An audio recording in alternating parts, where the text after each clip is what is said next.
What's up, everybody? It's the man in the red hat here, coming to you with my review of Batman Caped Crusader. So, Batman Caped Crusader just released on Amazon Prime on August the 1st, and it's a unique old school take on Batman.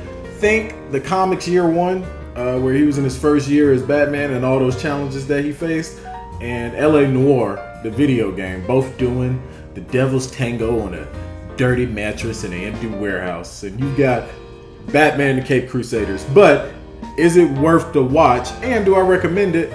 Let's talk about it. So like I said, this version of Batman is in like the 1940s to 1960s. I don't think they ever say specifically what year it is, but all of the vehicles are old school. They ain't got no computers.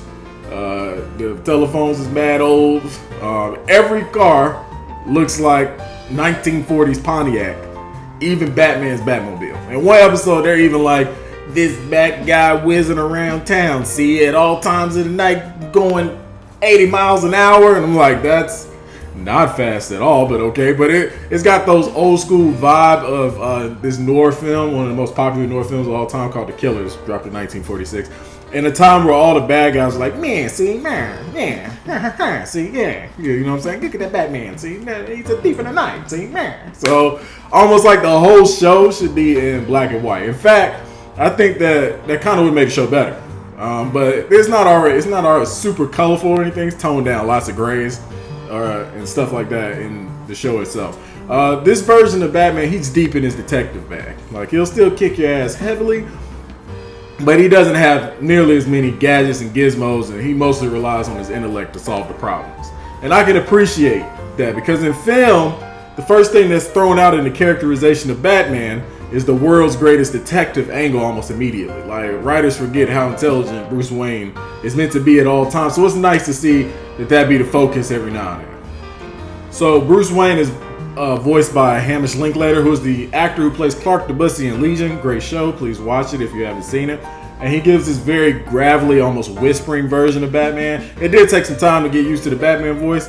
I did like his interpretation of Bruce Wayne more, as he's more classically obnoxious and veiled.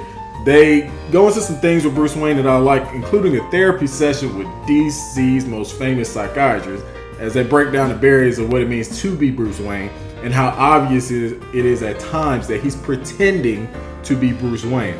I love that scene in character work. So the show in itself is entirely episodic, mostly. Each episode, it provides a sort of villain of the week style, with the overarching plot of the season happening in the background before everything begins to connect in the final few episodes. I liked the various plots though.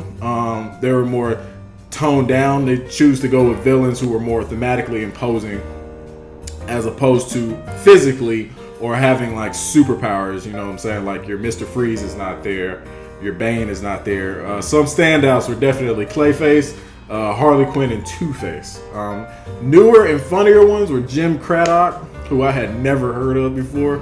Jim is basically a racist ghost and a reverse version of Robin Hood. He basically just steals from the poor and gives to himself and only attacks poor people and minorities. There's a scene where he had to choose between attacking a poor guy and a rich guy on a train, and he like tells the rich guy to step aside before attacking the poor guy. Hilarious for all the wrong reasons. All right, so Harley Quinn, I will say that Harley Quinn continues her ascent as like this amazing standout character in everything Batman. What they did with her character was profound. It was perfect, honestly, choosing to move away from that common story and going in a different route to arrive in the same destination of kind of like self-imposed insanity. It was dope, and for the first time I felt intimidated by her presence on screen, which is fantastic. All right, so look, there was a lot of clamoring and complaints about the changing of characters, like the sexual identity of characters. So like changing Penguin's character into a female. I know personally, I have friends in my little group chats highly upset when they found out that Penguin was now Penguisha. All right, which I found to be hilarious. But I can't say they did the character justice, and it made sense in relation to the plot. All right, so I don't mind it. I thought it was fine. Honestly, I have no true attachments to Penguin, so I don't be truly caring. Like, they could have made Penguin an octopus named Penguin, and I wouldn't have cared in the slightest. Who cares? It's the Penguin. Whose favorite character in Batman is the Penguin? Like, oh, get out of here. Anyway, some weaker portions of the show are Batman's relationship with Alfred, his butler. Now, this relationship in all mediums has always been shown to be familial at worst, but in this show, it's almost relegated to being transactional and straight up business, which I found to be a little alarming. It's as if Bruce wasn't raised by Alfred and had just met Alfred when the show started. He doesn't have any connections with Alfred at this point. He doesn't even call him Alfred until like the final episode, choosing instead to call him Pennyworth the entire time.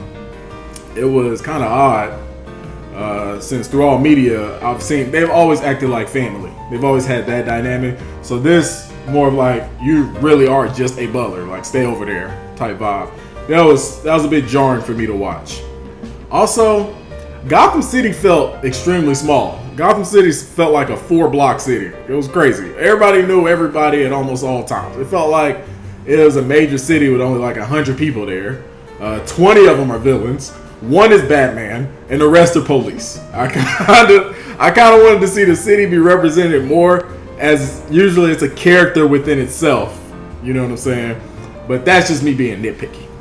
The action scenes, not groundbreaking or anything. You're not about to see some new amazing stuff. That's not what's about to happen. It's usually just a few punches here and there, encounters are over, or him using the surroundings, Batman.